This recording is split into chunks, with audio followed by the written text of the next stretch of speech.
আমরা গ্রামের ছেলে, গ্রামাঞ্চলে যেখানে আমাদের গ্রামে ইলেকট্রিসিটি ছিল না, হয়তো অনেকেরও ছিল না, সেম। আমরা সেই হারিকেনের মধ্যে লেখাপড়া করছি, বাড়িতে 5 দাদা, জয়েন্ট ফ্যামিলি, সেখানে লেখাপড়া করছি। তো সেই আসলে ছোটোবেলা বলতে গেলে ফরমেশনে যদি বলি, তাইলে আমার একটা জিনিস মনে পড়ে সব সময়, যে আমি বড় হওয়ার পরে আমার যখন জাস্ট মনে পড়ছে যে আমি যখন ক্লাস 1-এ পড়বো, তো একটা বই ছিল, নাম ছিল আমার বই।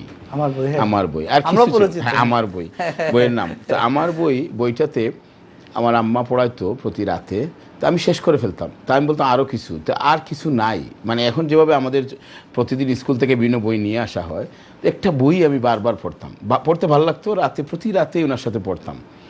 এবং তখনই আমার মনের মধ্যে উনি যে জিনিসটা ঢুকাইছিল যে এডুকেশন ছাড়া পৃথিবীতে কিচ্ছু হবে না।